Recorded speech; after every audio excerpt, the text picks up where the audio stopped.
Kemarin dalam mimpi, aku pergi ke suatu tempat dengan berlari, dan aku bertanya pada diriku sendiri, kemana aku akan pergi? Muhammad biasa berjalan dalam cahaya, dan kemanapun Nabi Muhammad berjalan, Allah akan mengisi tempat itu dengan cahaya dari rahmat-Nya. Namun aku yang merupakan umat Nabi Muhammad belum dapat menemukan jalan itu. Kemudian aku berdoa kepada Allah agar membimbingku pada jalan Nabi Muhammad.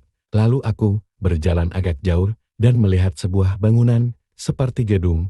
Aku masuk ke dalam gedung itu dan ada seorang gadis di dapur yang sedang menyiapkan makanan roti. Aku meminta kepada gadis itu agar ia memberi sesuatu untukku, tetapi gadis itu tidak mendengarkanku. Aku memanggilnya berkali-kali tetapi dia juga tidak mendengarkanku, apalagi melihatku. Dia lalu menutup pintu dapur dan aku pergi dari sana. Setelah berjalan beberapa langkah, aku melihat sebuah tangga naik dan aku mulai menaikinya. Setelah menaiki beberapa anak tangga, aku berhenti dan berkata pada diriku sendiri bahwa Qasim, ini terjadi persis seperti yang kamu lihat dalam mimpimu sebelumnya. Kamu pergi ke suatu tempat dan tersesat. Kemudian kamu melihat seorang gadis yang tidak mendengarkanmu. Lalu kamu terus berjalan, dan di sana, kamu bertemu Allah. Lalu aku berkata, bahwa jika aku berjalan sekarang, maka aku pasti akan menemukan Allah. Kemudian aku berjalan, dan setelah menaiki beberapa anak tangga, ada aula besar di sana.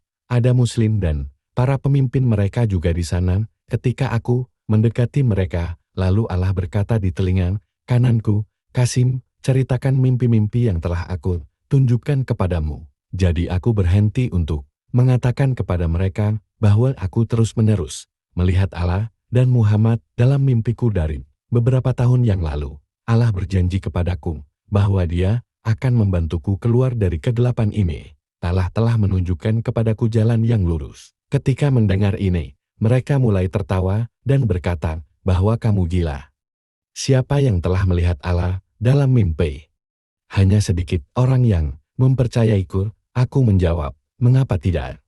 Allah mampu melakukan segala hal, dan Muhammad telah mengatakan kepadaku dalam mimpiku bahwa, Qasim, siapapun yang mendukungmu, maka sama seperti mendukungku, tetapi mereka mengolok-olokku lagi. Aku berkata lagi, kalian mengolok-olokku hanya karena Allah dan Muhammad datang dalam mimpiku.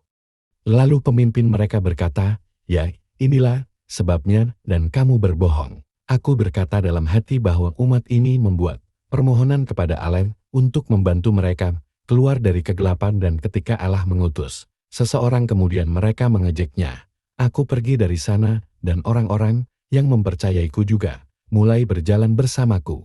Orang-orang lain mengatakan kepada mereka agar tidak berjalan bersamaku dan mereka berkata itu adalah dosa. Namun, orang-orang yang berjalan bersamaku tidak mendengarkan mereka dan orang-orang itu terus berjalan di belakangku. Lalu aku berkata kepada teman-temanku bahwa jika orang-orang ini tidak percaya pada mimpiku, maka Allah akan mengguncang mereka segera setelah aku ucapkan. Maka datanglah gempa bumi yang kuat dan semua orang ketakutan.